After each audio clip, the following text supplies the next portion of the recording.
Coming up on Mountain News this morning, a thick wall of fog is blamed for a massive chain reaction crash in Pulaski County. And yesterday marked 34 years since Greta Henson was killed inside her Middlesboro home. But Kentucky State Police say the investigation is still active. Dedicated to Eastern and Southern Kentucky, this is WYMT Mountain News this morning. Welcome to Mountain News this morning. I'm McKinley Calandrino here with you on this Thursday, January 8th. The time is now 6:30. Let's check in with First Alert meteorologist Megan Desmall for a look at your forecast this morning. Megan? Well, McKinley, it's looking a little chilly this morning as you're heading out the door. Those temperatures are in a mixture of the 30s, which is not as warm as yesterday, but definitely an improvement for where we should be this time of year. We should be at about that 28-degree mark, which some folks are seeing. Grundy's at 28, Louisa's at 28. But as we head towards the afternoon, definitely going to be well above the average as the upper 60s come out to play. Even hitting 71 degrees towards Manchester, it's going to get warm today. And we're going to see a lot of clouds out and about in the skies. Partly cloudy skies this morning, but by the time we head into the afternoon, mostly cloudy skies will be taking over the forecast. McKinley. A bridge collapsed in West Virginia and sent 3 workers to the hospital on Wednesday. According to Wheeling police, 1 person was seriously hurt. 2 others had minor injuries. The workers were on the bridge when it suddenly fell into the water. The crossing had been closed since early December, and crews have been working on a replacement. Investigators are still trying to figure out what caused the collapse. A Mingo County, West Virginia woman appeared in court yesterday and is charged with attempted murder in an arson case in Pike County. WYMT's Buddy Forbes was in the courtroom.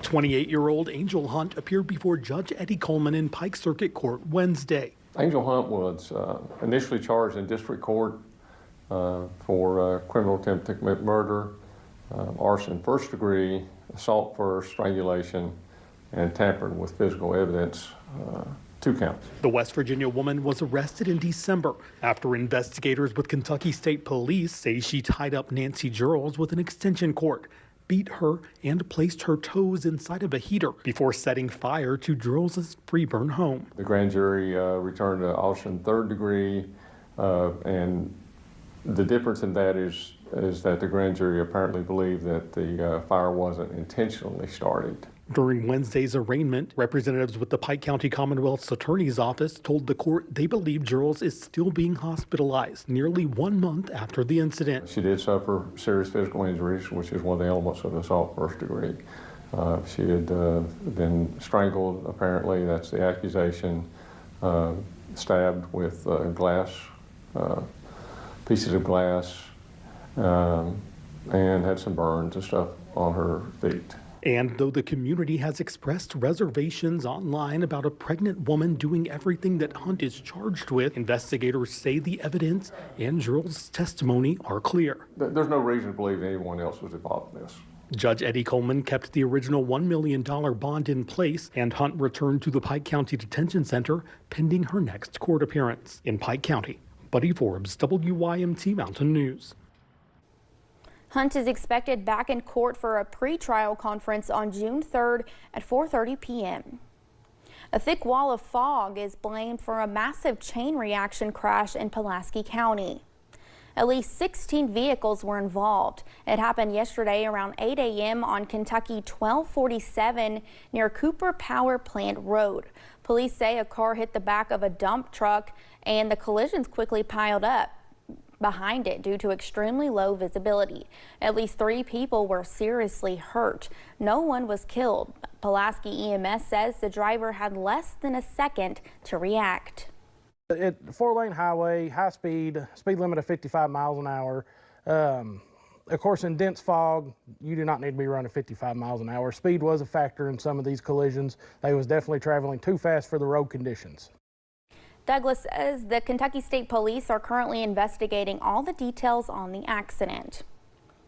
Prosecutors dropped the fetal homicide charge against a Wolf County woman who was arrested after police say she aborted her baby.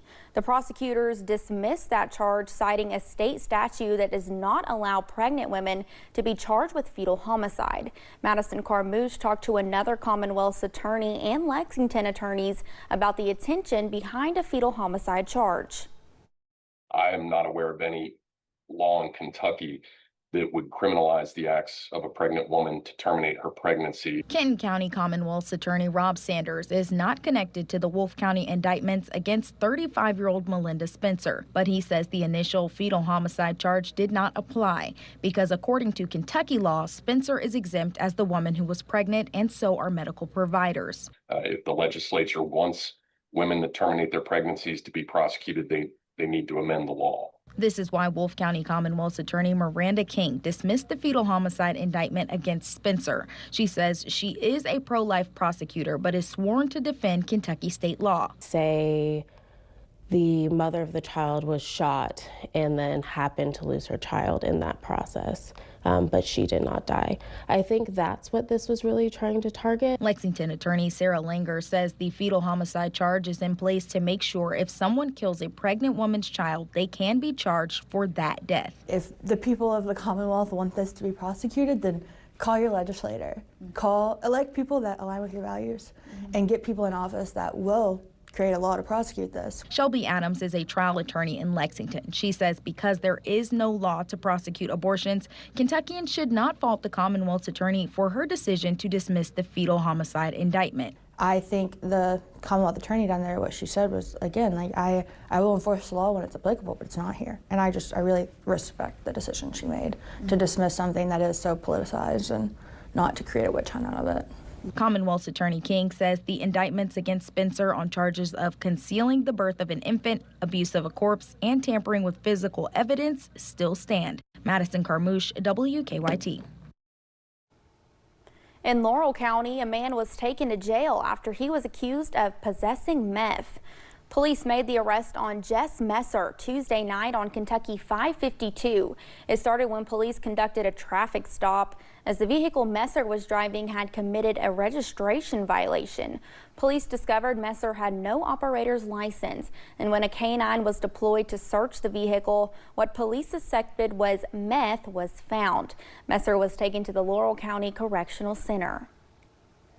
Police arrested a Harlan County man who they say assaulted and strangled his girlfriend. The incident happened on December 27th when Kentucky State Police responded to a domestic incident at 759 Yoakum Creek Road in the Everts area. The victim told troopers that Dylan Cupp had struck her multiple times in the face. She told police Cupp had got upset because he believed she was cheating on him. He was taken to the Harlan County Detention Center, and the case was waived to a grand jury. Yesterday marked 34 years since Greta Henson was killed inside her Middlesboro home. The case remains unsolved, but Kentucky State Police say the investigation is still active. More than 3 decades after the murder, investigators say cases like this rely heavily on the public, especially people who lived in the area or knew Greta at the time. They say even information that once seemed insignificant could help move the case forward. Right now, what we need more than anything is to keep this memory out there, keep us fresh to where people knows what's going on. There's someone out there. We feel that someone out there in the community knows something, and that's why it's so important for us to push forward. Anyone with information about Greta Henson's murder is asked to contact Kentucky State Police Post 10 in Harlan at 606-573-3131. Tips can be made anonymously. The Lexington Police Department has solved the cold case murder of Linda Rutledge. They made the announcement yesterday. Rutledge was found shot to death in a burning building on Malibu Drive back in 1998. Police say the suspect was serial killer Robert Brashers. He was tied to the infamous yogurt shop murder case in Austin, Texas earlier this year. 4 teenage girls were killed in those murders, and Brasher died later in 1999. But Lexington police say Sergeant Bige Towery says they identified him as the killer because of DNA testing and ballistic evidence. There's a new statewide initiative focused on carbon monoxide safety, including proactive inspections on aging buildings. Governor Beshear says the inspections will start with schools, followed by daycares and senior living facilities. The inspections will check furnace rooms, HVAC systems, kitchen equipment, and emergency monitoring devices to make sure everything is up to code. Carbon monoxide symptoms of exposure can include headaches, dizziness, nausea, confusion, and fainting. A meeting in Ashland was held last night, allowing Kentucky Power customers to weigh in on a proposed rate hike. The proposed hike would raise rates by 14.9% for residential customers. The Public Service Commission has been hosting public comment meetings to allow customers to voice their opinions. The final meeting was held last night, January 8th, at the Ashland Transportation Center.